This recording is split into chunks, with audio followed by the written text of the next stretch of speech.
BS বিজ্ঞান academy Mainamati উচ্চ মাধ্যমিক ক্যালকুলেশন 9.3 আমরা আরও একটি প্রবলেম নিয়ে আসলাম। Problem number 32, root over sine x root x.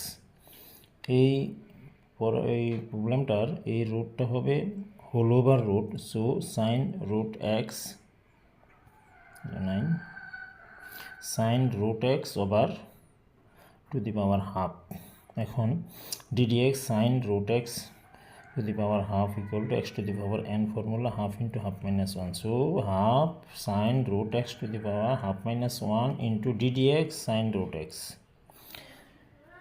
Then half sin root x to the power minus half into ddx sin root x equal to cos root x into ddx root x. Root x means x to the power half.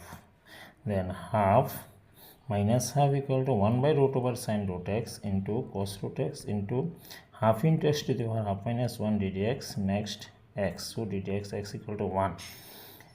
1 by half 1 by 2 equal to 1 by 4 into উপরে হলো cos root x নিচে root over sin root x into x to the power minus half. Then 1 by 4 cos root x root over x sin root x into 1 by minus half equal to 1 by root x. তাহলে 1 by 4 A root x A root sin root x এর ভিতরে ঢুকে গেলে root over x sin root x cos root x over 4 root over x sin root x.